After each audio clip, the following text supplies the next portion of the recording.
بسم اللہ الرحمن الرحیم۔ کتاب دعا اور تقدیر کے سلسلے کی آج ہم 19ویں قسط پیش کر رہے ہیں۔ اس سے پہلے ہم 18 قسطیں پیش کر چکے ہیں، اور یہ ہے قرآن کریم کی آیات جن سے تقدیر کے بارے میں بہت کچھ پتہ چلتا ہے۔ یہ ہے ترجمہ آیت نمبر 14 سورہ یونس۔ سورہ یونس کی آیت نمبر 14 کا ترجمہ ہے کہ پھر ان کے بعد ہم نے دنیا میں بجائے ان کے تم کو جانشین کیا۔ پھر ان کے بعد ہم نے دنیا میں بجائے ان کے تم کو جانشین کیا، تاکہ ہم دیکھ لیں کہ تم کس طرح کام کرتے ہو۔ یہ سورہ یونس کی آیت 14 ہے۔ یعنی مسلمانوں کو تنبیہ کی جا رہی ہے کہ گزشتہ امتوں کے اعمال بد کے نتیجے میں رب العالمین نے انہیں تباہ و برباد کر دیا، اور اب ان کی جگہ پر تمہیں جانشین بنایا گیا ہے۔ ان امتوں کی جگہ پر تمہیں ان کا جانشین بنایا گیا مسلمانوں کو، تاکہ تمہارے اعمال کو بھی دیکھ لیا جائے۔ یہاں پر بھی اللہ تعالیٰ سب کچھ جاننے کے باوجود اس دنیائے دارالاسباب میں مسلمانوں کو فرما رہے ہیں کہ ہم تمہارے اعمال دیکھنا چاہتے ہیں۔ حالانکہ اللہ جانتا ہے، تمہارے اعمال دیکھنا چاہتے ہیں کہ تم کیسے کیسے کام یا اعمال کرتے ہو۔ یا بالفاظ دیگر اللہ تعالیٰ مسلمانوں پر اپنی حجت تمام کرنا چاہتا ہے، جبکہ تقدیر کی نفی کی جا رہی ہے۔ لیکن افسوس کہ مسلمان پہلی امتوں والے ہی کام اب کر رہے ہیں، بلکہ ان سے بھی گئے گزرے ہو گئے ہیں، اور اسی لیے یہی وجہ ہے کہ مسلمانوں کو یہ حال ہوا ہے مسلمانوں کا، اور یہاں اس حشر تک پہنچ گئے ہیں، مسلمانوں کا یہ حشر ہو گیا ہے۔ اب اس کے بعد ہے سورہ یونس کی آیت نمبر 21۔ سورہ یونس کی آیت 21 کے یعنی یقیناً ہمارے فرشتے تمہاری سب چالوں کو لکھ رہے ہیں۔ یقیناً ہمارے فرشتے تمہاری سب چالوں کو، یعنی تمہاری جو پلاننگ ہے ان کو سب لکھ رہے ہیں۔ یعنی تم لوگ جو کچھ بھی کر رہے ہو وہ سب کچھ پہلے سے تمہارے لیے مقرر نہیں کر دیا گیا، یا تمہاری تقدیر میں نہیں لکھ دیا گیا، بلکہ تم اپنی مرضی اور رضا خوشی سے سب کچھ کر رہے ہو۔ جو کچھ تم کر رہے ہو اپنی مرضی اور رضا خوشی سے کر رہے ہو، اور تمہارے اعمال اور تمہاری تمام پلاننگ یا تمہاری تمام سازشوں یا چالوں کو فرشتے لوح محفوظ میں فلم بنا کر محفوظ کر رہے ہیں۔ تمہارے سب پلاننگ پروگرام جو ہے ان کو محفوظ کر رہے ہیں۔ اللہ کی مرضی سے تم کچھ نہیں کر رہے، سب اپنی مرضی سے کر رہے ہو۔ اس کے بعد ہے سورہ یونس کی ہی آیت نمبر 74۔ اللہ تعالیٰ اسی طرح حد سے بڑھنے والوں کے دلوں پر بند لگا دیتا ہے یا مہر لگا دیتا ہے۔ اللہ تعالیٰ اسی طرح حد سے بڑھنے والوں کے دلوں پر بند لگا دیتا ہے، یعنی سورہ یونس آیت 74۔ یعنی اللہ تعالیٰ اپنی مرضی سے کسی پر بند یا مہر نہیں لگاتا، بلکہ جو لوگ جان بوجھ کر اللہ کے احکامات کی خلاف ورزی کرتے ہیں ان کو اللہ تعالیٰ بھی نیکی کی توفیق نہیں دیتا۔ یہ کوئی تقدیر میں نہیں لکھا کہ انہیں نیکی کی توفیق نہیں ملے گی، بلکہ حد سے بڑھ جاتے ہیں ان پر اللہ تعالیٰ مہر لگا دیتا ہے، ہر کسی پہ نہیں لگاتا ان کے اعمال کی وجہ سے۔ اس کے بعد ہے ترجمہ ہے سورہ یونس کی ہی آیت 99 نمبر آیت ہے سورہ یونس کی، کہ اور اگر آپ کا رب چاہتا تو تمام روئے زمین کے لوگ سب کے سب ایمان لے آتے۔ اگر آپ کا رب چاہتا تو تمام روئے زمین کے سب کے سب لوگ ایمان لے آتے، یعنی تمام لوگ اپنی اپنی مرضی اور منشا سے اچھے اور برے اعمال اور افعال کرتے ہیں اپنی مرضی سے۔ اللہ کسی کے کام میں بلا وجہ دخل اندازی نہیں کرتا، وگرنہ اللہ چاہتا تو کوئی بھی شخص اللہ کے احکام کی خلاف ورزی نہیں کر سکتا تھا، اگر اللہ چاہتا تو۔ لیکن اللہ نہیں چاہتا، لوگوں کا اعمال دیکھنا چاہتا ہے وہ۔ اس کے بعد ہے سورہ البقرہ آیت 26۔ سورہ البقرہ آیت 26 آیت۔ ترجمہ ہے کہ اس سے اللہ بہتوں کو گمراہ کرتا ہے، بہتوں کو گمراہ کرتا ہے اور بہتوں کو ہدایت بخشتا ہے، اور گمراہ بھی کرتا ہے تو صرف نافرمانوں کو۔ یہ پوائنٹ کی بات ہے، اگر گمراہ بھی کرتا ہے تو صرف نافرمانوں کو۔ یعنی رب العالمین اپنی آیتوں اور قرآن میں دی گئی مثالوں سے، جن پہ اعتراض کرتے تھے مشرکین، ان مثالوں کے اعتراض کے جواب میں فرما رہے ہیں کہ اعتراض کرنے والے لوگ ہی دراصل گمراہ ہوتے ہیں، اور یقین رکھنے والے لوگ ہدایت پاتے ہیں۔ اور اللہ کسی کو بھی گمراہ اپنی مرضی سے نہیں کرتا، اللہ کسی کو بھی گمراہ اپنی مرضی سے نہیں کرتا، بلکہ لوگوں کی نافرمانی اور سرکشی کے باعث انہیں گمراہ کر دیتا ہے۔ لوگ پہلے سرکشی کرتے ہیں اور اللہ جب دیکھتا ہے کہ یہ نہیں آنے والے راہ راست پر تو پھر ان پر مہر لگا دیتا ہے، انہیں گمراہ کر دیتا ہے۔ اس کے بعد ہے سورہ الرعد آیت 27، 27 آیت سورہ ہے الرعد، ترجمہ ہے اور جو اس کی طرف جھکے اسے راستہ دکھا دیتا ہے، جو اس کی طرف جھکے اسے راستہ دکھا دیتا ہے۔ یعنی ہدایت کسی کے مقدر میں نہیں لکھ دی گئی، توجہ فرمائیں کہ ہدایت کسی کے مقدر میں نہیں لکھ دی گئی، بلکہ جو بھی ہدایت کی طلب کے لیے خدا کی طرف رجوع کرتا ہے، ہدایت کی طلب کے لیے خدا کی طرف رجوع کرتا ہے تو اسے اللہ تعالیٰ بھی سیدھا راستہ دکھا دیتا ہے۔ اس کے بعد ہے سورہ النحل آیت 71، 71 آیت ہے سورہ النحل۔ اس کا ترجمہ ہے کہ اللہ تعالیٰ ہی نے تم میں سے ایک کو دوسرے پر روزی میں زیادتی دے رکھی ہے، پس جنہیں زیادتی دی گئی ہے وہ اپنی روزی اپنے ماتحت یا غلاموں کو نہیں دیتے کہ وہ اور یہ اس کے برابر ہو جائیں۔ تو کیا یہ لوگ اللہ کی نعمتوں کے منکر ہو رہے ہیں؟ یعنی یہ اللہ کی نعمتوں کے منکر ہو رہے ہیں یہ لوگ؟ یعنی جو لوگ یہ سمجھتے ہیں کہ ہم نے اپنے زور بازو اور عقل کی بنیاد پر اس قدر مال و دولت بنا لیا ہے، وہ دراصل غلطی پر ہیں، کیونکہ مال و دولت پیدا کرنے اور کمانے کے دنیاوی اسباب یا طاقت اور علم بھی تمہیں خدا کی طرف سے ہی دیا گیا ہے۔ خدا ہی علم اور طاقت دیتا ہے جس کے ذریعے سے تم اپنا مال بناتے ہو۔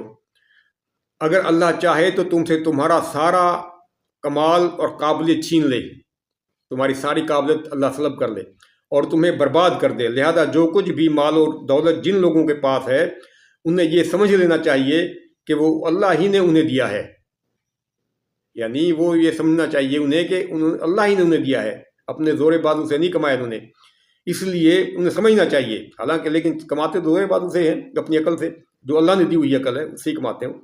اسی لیے ایسے لوگ جن کو اللہ نے روزی کمانے کے اسباب دنیا عطا نہیں کیے اور انہیں تمہارے زیر دست کیا ہوا ہے مالداروں کے، ایسے مساکین لوگوں کا تمہارے مالوں میں حق ہے، چنانچہ انہیں ان کا پورا حق دیا جانا چاہیے، اور یہ خیال مت کرو کہ کہیں وہ مال ملنے کے باعث ہمارے برابر نہ ہو جائیں۔ یہی سب سے بڑا اہم پوائنٹ ہے کہ لوگ سمجھتے ہیں کہ ان کی مدد کریں گے ہمارے برابر ہو جائیں گے، ہمارے سامنے کھڑے ہو جائیں گے۔ یہ ایسا خیال کرنا خدا کی نعمتوں سے انکار کے برابر ہے۔ اس کے بعد ہے سورہ بنی اسرائیل آیت نمبر 29، سورہ بنی اسرائیل آیت 29۔ اس کا ترجمہ ہے کہ اپنا ہاتھ اپنی گردن سے بندھا ہوا نہ رکھ، اپنا ہاتھ اپنی گردن سے بندھا ہوا نہ رکھ اور نہ اسے بالکل ہی کھول دے کہ پھر ملامت کیا ہوا اور درماندہ بیٹھ جائے۔ یعنی اس کی تشریح میں یہ ہے کہ قرآن کریم میں رب العالمین زندگی خوشحالی کے ساتھ بسر کرنے کے اصول بیان فرما رہے ہیں قرآن کریم میں، کہ زندگی کیسے خوشحالی کے ساتھ بسر کی جا سکتی ہے۔ لوگ اپنی زندگی کنجوسی اور بخیلی کے ساتھ بسر نہ کریں، کیونکہ یہ ناشکری اور اپنے رب سے مایوسی کے مترادف ہے، اور مایوسی کو اللہ پسند نہیں فرماتا، اور نہ ہی فضول خرچیاں اور عیاشیاں کرتے پھرو کہ یہ بات بھی معاشی تباہی کا سبب بنتی ہے۔ جو شخص خود اپنے آپ کو تباہ کرنے پر تل جائے تو پھر اللہ بھی اس کا ہاتھ نہیں پکڑتا۔ یعنی اسلام اعتدال کا نام ہے، معتدل ہونا چاہیے ہر معاملے میں، اعتدال ہی اصل میں طریقہ ہے اسلام کا۔ چنانچہ فضول خرچ شخص دنیا میں ذلیل و رسوا ہو کر رہ جاتا ہے، اور یہ اس کے اپنے افعال اور اعمال کے باعث ہوتا ہے، نہ کہ اس کی تقدیر کے باعث۔ اس شخص کا عمل ہی اس کی تقدیر بن جاتا ہے۔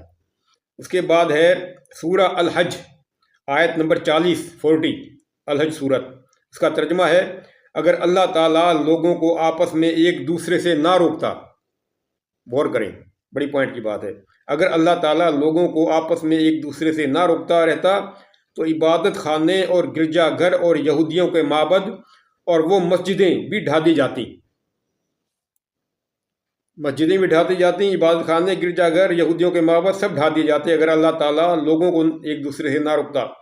جہاں اللہ کا نام بکثرت لیا جاتا ہے، ان جگہوں پہ جو اللہ کی مدد کرے گا، اللہ بھی ضرور اس کی مدد کرے گا۔ یعنی اس آیت میں رب العالمین نے بڑے ہی انوکھے انداز میں اپنی قدرت کاملہ کا اظہار فرمایا ہے کہ جب بھی کوئی گروہ چاہے وہ کسی بھی عقیدے کا ہو دنیا میں برسر اقتدار آتا ہے تو پھر کچھ عرصہ کے بعد وہ اپنے اصل مقصد یعنی نظام ظلم کا خاتمہ کرنے سے ہٹ جاتا ہے اور اپنے اقتدار و طاقت کے نشے میں اپنے ماتحت گروہوں یا اقوام پر ظلم و زیادتی کرنے لگ جاتا ہے اور اپنے پیشتر مقتدر طبقے کا انجام بھول جاتا ہے۔ تو پھر ایسے میں اللہ تبارک و تعالیٰ قانون مکافات عمل حرکت میں آ جاتا ہے، چنانچہ ان کا حشر بھی اپنے پیشروؤں جیسا کر دیا جاتا ہے، جبکہ ان کی جگہ پر نئے لوگ اور نئی قوم برسر اقتدار آ جاتی ہے۔ اسی طرح اللہ تعالیٰ نے اس دنیا کا نظام چلایا ہوا ہے، ورنہ تو ہر برسر اقتدار آنے والا گروہ اپنے دوسرے مخالف گروہ کی عبادت گاہیں بھی مکمل طور پر مسمار کر دیا کرتا، جس کی ایک مثال ہم بنی اسرائیل کے واقعہ میں پڑھ آئے ہیں، اور اسی لیے عبادت گاہوں کو نقصان پہنچانا منع فرمایا گیا ہے مذہب اسلام میں۔ اس کے بعد ہے سورہ المومنین، آیت 30 آیت سورہ المومنین کا ترجمہ ہے، اور ہم بے شک آزمائش کرنے والے ہیں۔ اللہ تعالیٰ ہر انسان کی آزمائش کرتا ہے، یعنی اللہ تعالیٰ ہر انسان کی آزمائش کرتا ہے باوجود اس کے کہ وہ سب کچھ پہلے سے جانتا ہے، لیکن دنیاوی حجت تمام کرنے کے لیے وہ انسانوں کی آزمائش کرتا رہتا ہے، جس سے ظاہر ہے کہ آزمائش کرنے کے بعد ہی کسی انسان کی تقدیر لکھی جاتی ہے۔ آزمائش کرنے کے بعد ہی کسی انسان کی تقدیر لکھی جاتی ہے، پہلے سے نہیں لکھی جاتی۔ اس کے بعد ترجمہ ہے سورہ القصص، آیت 7 نمبر آیت سورہ القصص۔ اس کا ترجمہ ہے کہ ہم نے موسیٰ کی ماں کو وحی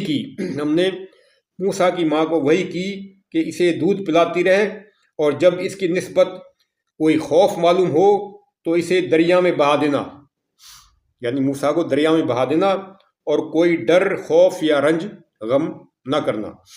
یعنی اگر اللہ تعالیٰ اپنی قدرت کاملہ سے بچانا چاہتا تو حضرت موسیٰ کو وہ بغیر دریا میں بہائے بھی بچا سکتا تھا، لیکن چونکہ اللہ کے تکوینی قانون کے مطابق اگر اسباب دنیا میسر ہوں تو اسباب کرنا ضروری ہو جاتا ہے، اسباب دنیا میسر ہوں تب اسباب کرنا ضروری ہو جاتا ہے۔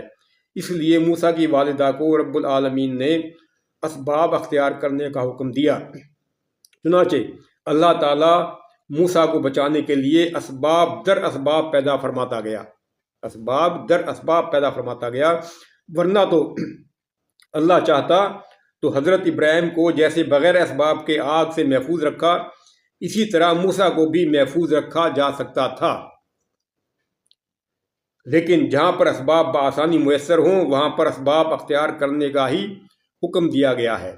حضرت ابراہیم کے معاملے میں اسباب میسر نہیں تھے۔ اس کے بعد ہے سورہ القصص، آیت 73 آیت ہے سورہ القصص۔ اس کا ترجمہ ہے، اسی نے تمہارے لیے اپنے فضل و کرم سے دن رات مقرر کر دیے ہیں کہ تم رات میں آرام کرو اور دن میں اس کی بھیجی ہوئی روزی تلاش کرو۔ یعنی رب العالمین نے تمام جانداروں کی روزی کو زمین میں پھیلا دیا ہے، اب یہ انسانوں اور تمام مخلوقات کا کام ہے کہ وہ اپنی اپنی روزی کو دن بھر میں اپنی کوشش صلاحیت اور محنت سے تلاش کر لیں. خود تلاش کرنی پڑتی ہے روزی. تلاش کرنے والوں کی اللہ مدد فرماتا رہتا ہے. بغیر تلاش اور کوشش کے انسان کو کچھ بھی نہیں ملنے والا. تلاش ضروری ہے.